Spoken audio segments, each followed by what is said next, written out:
Obviously, I'm going to start with you on this one, Lorraine. I mean, we've already had a caller completely spontaneously say how beautiful you look, which you do. But do you feel the heat to sort of stay looking as you've always looked? I think when you turn up at things, there is that feeling, I hope I don't let people down, I disappoint people. But I don't do all the stuff. I mean, under this hat, which I'm hiding under, everything works. And I haven't got that, gear across here. I think... Have you thought of it, though? Have you had to think, shall I or shan't I? I think there is always the pressure, isn't there? The pressure's around us all. But it's what your idea of in life is. I mean, I'm not religious, but I'm very spiritual. And I think that one of the things why people aren't getting on so well and people are not as happy is because you can't read someone. I mean, there's a lot in life which is subliminal. Yeah. And subliminally, we read a face.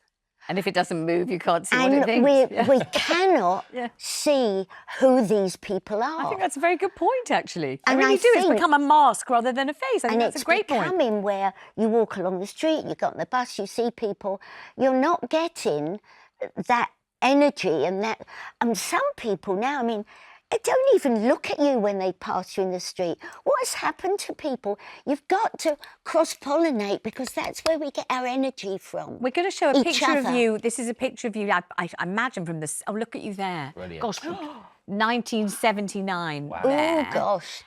And, I mean, obviously, whatever you did, you could not turn back time to the extent where you look exactly the same as you look in 1979. You couldn't What is that? possibly... What is that you're holding in your mouth? God knows. A stick of rock. A stick of rock, that's what that is, I'm told. Stick of rock, OK. But do you still, when you say, Lorraine, when you appear in public, you don't want to disappoint people, do you mean that you think they will expect you to look still like that? Well, do you know what I think? When I was little, I never understood. There was two things I didn't understand. Those that have eyes, let them see. I used to think as a little girl, well, if you've got eyes, of course you can see. If you've got sight, you can see. But we all know what that means. Those that have insight and other things can understand and see. And the other thing was beauty is in the eye of the beholder. Yes. Now, I have people come up and they are so kind and so nice. They go, Lorraine, you haven't changed a bit. And I go, that is very, very kind of you. But they're seeing me as they remember. It's in the eye of the beholder. They are actually giving you, because they like you, they are giving you a lovely benefit of their insight. You see, I'm looking at you, and the more I look at you, the more you look how you've always looked. I agree. And I don't know if it's because I'm the beholder, but I think the moment you speak and you kind of, the way that your face, as you quite rightly say, moves and is flexible, your eyes are alight. I don't know if people can see that under the hat, but your eyes are twinkling, and you're just so... that is what that is what passes. And if you muck about. Tell you what, very quickly, something happened to me. I had a very bad car accident and half my face was paralysed. And it was paralysed for quite some time. I thought, oh, hello. Anyway, I went to I was asked to do a show. Oh, right. Somebody rang that was doing this show on luck. And I said, well, I'm afraid I won't be able to appear in it because actually nobody knows, but I've had a very bad accident. Half my face is paralysed. And they went, oh, right. Anyway, then they rang back and said, would you be up for coming on the show as you are? And I went, can I think about this? Anyway, I thought about it, and I thought there'll be a lot of people that this sort of thing has happened to. And I said, yes, I will. Now, one side was paralysed, the other side was this one, And when I was chatting to the person, the side that had been numbed was on camera. And when I was, like, talking to you guys, the bit that wasn't numbed was on camera. And, of course, I saw that. And the bit that was numb had nothing. It had nothing. It had no feeling. Now, if you'd seen me in real life, it was perfect because nothing moved. everything was, it hadn't dropped. It just was totally, the other side was working doubly hard because this side weren't working. So this side was doing all that, but it was still the better side. Wow, that's absolutely amazing. That's And I never forget seeing that. Wow. But that's so fascinating because I agree with what Vanessa said when she's talking about the eyes twinkling. I don't know you very well, but there seems to be like an inner beauty, without, to use your phrase, to get schmaltzy.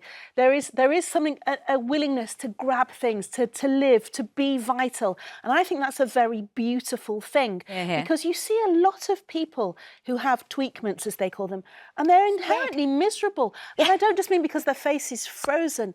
There's a sense of, well, that there's some lack of fulfillment there. They're not happy. They think if they get rid of this line slashed down the middle of their forehead, it's going to be better. You know, John Lennon talks about if his guitar string is broken, the whole world's, falling apart. And there is an element of that to it.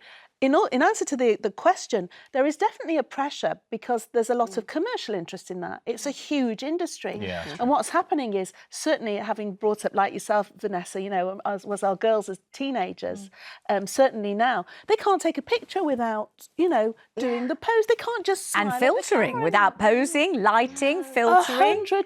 And, when you think of those holiday snaps we used to have in the old days, where you stand outside Boots, you throw half of them in the bin. exactly. You're like, oh, my God. And then the only person you'd show them to was your grandma, because nobody else Exactly. cared about pictures of you. It was a very different world. It really was. Yeah. Darryl, do you think that there's pressure to look young? You are young. Yeah, but I mean, in a sense, I am. But I also have. I mean, I'm losing a bit of hair, right? So my hair is.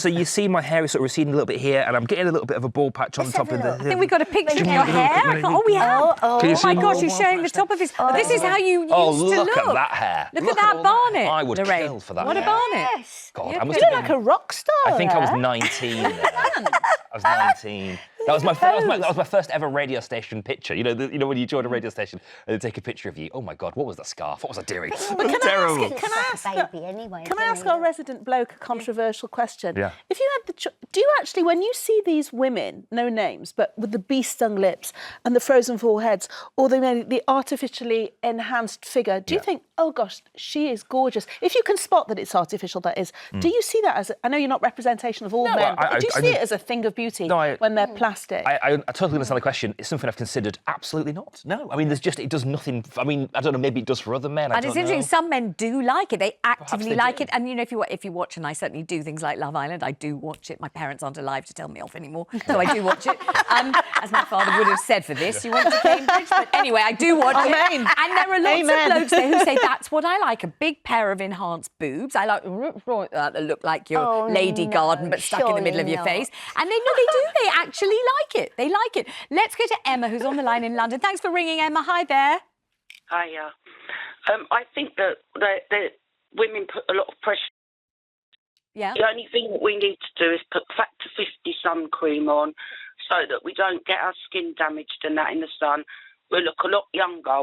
If you put makeup and stuff on your skin, it dries everything out. It does whole loads of horrible stuff. You just need to moisturise and everything properly. Try not to wear too much makeup and that all the time. Most blokes hate it anyway. You're going out with a bloke, you've gone out with them the night before. You get up in the morning, all the makeup's on the pillow. You get up looking like Alice Cooper. No bloke wants to go out looking like Alice Cooper. Most blokes prefer it when a woman's natural. I agree. And they can just go out with them and that, and they don't take 5 hours in the bathroom doing their makeup. They want them just to get out the shower, get dressed, get up and go out and go down the pub or whatever.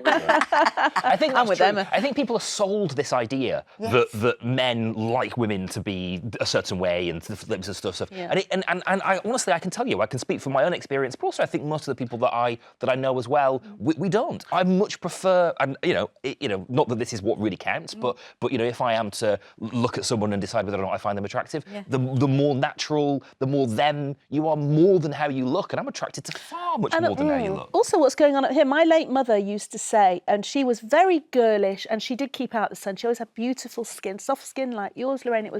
And she used to say, she'd look in the mirror and she'd say, who are you? Because up here there's a 17-year-old running around like a lunatic. You know, and I think that made her very youthful.